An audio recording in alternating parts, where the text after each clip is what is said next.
Hello and welcome back to ManVFilm. It's time to look at Eureka's year from 2023. Talking about my top 10 releases, my personal favourite releases from them, and there was a lot this year. In fact, I kind of struggled to pick my 10. There was some more that I feel really badly about leaving out, but hey, that's the nature of the beast here. So we're going to dive in to my 10 favourite releases. Buster Keaton's 3 Ages. I kind of loved this one. I loved the story of it. Over 3 different periods of time, you had Neanderthal man, you had Roman times, and you had current man, as they all chased their loves. All the same people, the same actors in the 3 different times, and how things just changed but kind of stayed the same throughout the 3 different ages. Some great effects, some great moments. It was funny, it was endearing, it was touching, and it was wonderful to discover. Number 9 on my favourites list is The Fall of Aqual Castle. A retelling of the 47 Ronin tale, but it was so lavish and so well studied, directed, laid out. Everything about it just felt pristine. There are certain moments where they have these sequences, like the attack at the start, where there's all these different moving parts. The camera is roving in such an interesting way, and it just lays the scene out in such a eye-popping fashion. It just kept doing this throughout the movie. Great characters, softer moments where they're discussing their plans, the patience that they had to build up to. The characters were great, the situations were wonderful, and the story was captivating. The production values really sold it in this one as well. The direction was terrific. Great release. Number 8 on my list is Violent Streets by Hideo Goshi. This one was a real surprise for me. I wasn't expecting something as interesting as it is. Starts off with a kidnapping that kind of snowballs. You get some wonderful fight sequences, one in a chicken coop later on where it's just so vibrant and in your face. It's quick and punchy. It has a kind of noir feeling to it, which really kind of sold it for me, and was something I just had a whale of a time watching. Kept surprising me every time it moved on. Number 7 out of my top 10 favourite Eureka releases was Beach of the War Gods, starring Jimmy Wang Yu. Again, this was one of those ones I almost wrote off, as in just, I kind of know what I'm going to get. I've seen Wang Yu before, it'll be fun and entertaining. And then to be hit with a movie that has a second half action sequence that lasts the entirety of half the movie was just jaw-dropping. And it spends the first half building up this group of wonderful characters who all get their little idiosyncrasies, and then thrown into the final fight where they all get chances to shine and do their thing. It was terrific. All about the action, all about the setup and the payoff, and it worked tremendously well. A film I wanted to put higher, but I just preferred other ones, although I did feel this was a terrific release, and it was one of Eureka's silent movies this year, Pandoras Box, G.W. Pats. A movie that gave me characters that I hated. I really didn't like the main character, but I wanted to follow her on her story. From the start becoming very manipulative to a rather downbeat and horrid ending. This woman goes through all different kinds of emotions throughout this one, and the testament to the film is the fact that I wanted to be with her on this journey, even though I didn't like her at the start. There's so many different moving parts. It jumps all these different kind of genres throughout the film. It looks amazing, and there's a little extra on this disc, of which there are many great extras.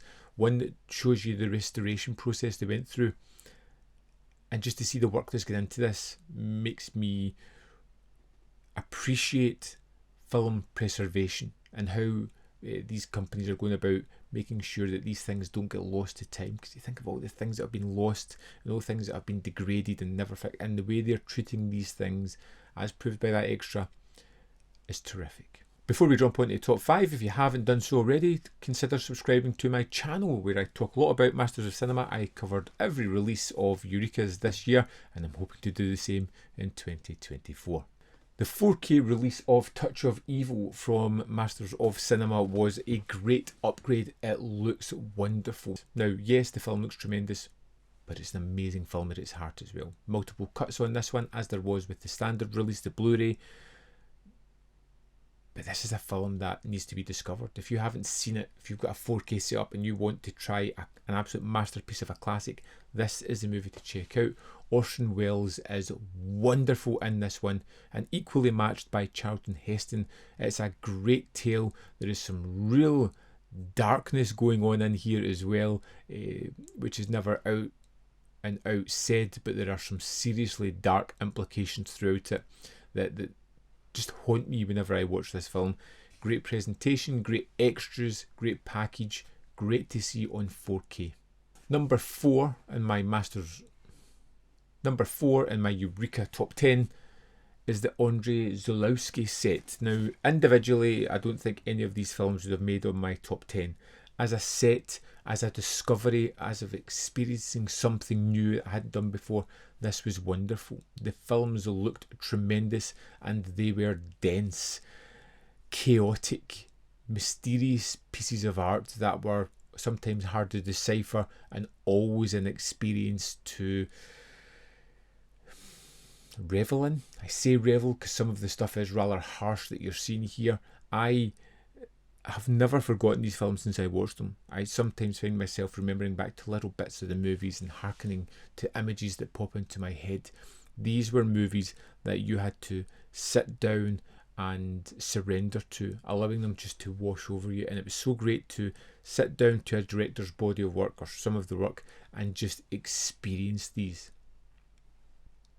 Really interesting stories, really interesting visuals, haunting. Yeah, the Zulawski set was a rare discovery this year. Sometimes you just want something fun, something that's not overly serious, something that just entertains and puts a smile on your face.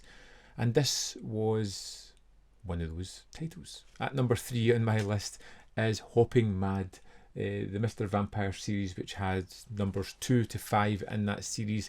And I really enjoyed Mr. Vampire. It took me a couple of watches to really enjoy it for what it was, and by the time this set was released, I was eager to delve into it. I enjoyed all 4 of the movies. I think the third one is probably my favourite out of all of them. They were a little bit varied and different, but you know what?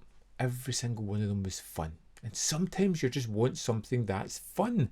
This offered that, and I'm grateful for it. I had a great deal of fun going through these sets.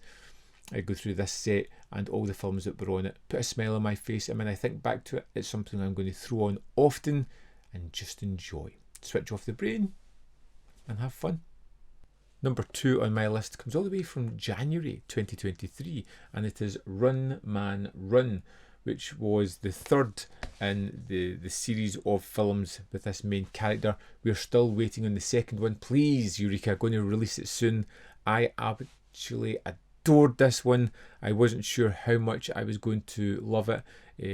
Putting it on, I was marvelled. I love Thomas Millian. I want to see more of this character. I love the visuals, the action, the kind of forced nature of humour throughout it. Whenever Chincho was on camera, he was just hilarious.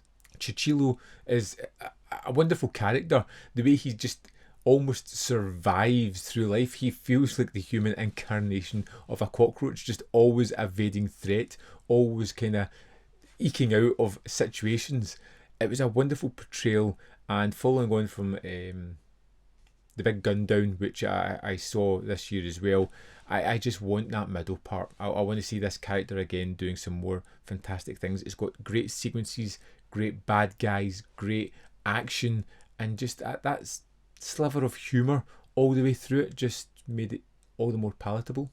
Number 1 on my releases this year was a movie I'd never heard of, one that I was curious about when it was announced, and one that I just couldn't believe, sat mouth agape watching that it was just as fantastic as it was. And that was Revenge, a tale of self-sabotage almost, as we watch this man deal with the ramifications of a little tiff, a little throw of emotion and how it spirals into ruining families as they're forced into a showdown, a fight to the death between these two clans, as one person has offended someone else and there's going to be a duel to settle everything. And it's told in these kind of flashbacks as they're setting up the duel. It jumps back and starts layering up the story of what happened. Reminded me a lot actually of Harakiri in that kind of narrative way of breaking up the story. And it just kept adding in surprises, layering more and more tragedy on top of this tragedy that was impending to come. It was beautifully shot. I had this really great tight story that was very impactful and easy to empathise with. It was one that had these amazing visuals, great character shots, the close-ups of these sweaty, stressed, anxious people doing something that they really didn't want to, but pride forcing them to take this action was exhilarating. It was a movie that once I had finished, I shouted about, I raved about, I told people to check it out because it was so wonderfully effective. I absolutely adored it. It's been a great year for Eureka, and Revenge just kind of capped it off for me. A lot of people getting a little bit tired of some of the Asian films, but I'm sitting there discovering some absolutely wonderful films throughout this year thanks to Eureka's releases, and Revenge was the pinnacle of their releases for me. I would love to know, what was your favourite Eureka release of the year, or top 5? Whatever. Drop a little list below. I want to hear what you really loved from them and what you would like to see more from in 2024. I am hoping to get a couple more silence, a couple more noir movies would be fantastic as well. Shake it up a little bit. Of course, we'll be getting the Asian films because we're kind of riding that trend at the moment, and I'm interested to see what discoveries we're going to have out of there as well. And the continuation of the Masters of Cinema series, which I don't think we'll hit 300 this year, maybe next year, but it's an enjoyable ride to be on, and I'm having fun with Eureka's releases. One of the rare companies where I'm getting pretty much everything they release at the moment. As always, there is more content up here. You can see more of my stuff. In the description box below are links to the Patreon membership program and ManVFilm.com. Always in which you can support me. Thanks for watching, and I'll see you next time.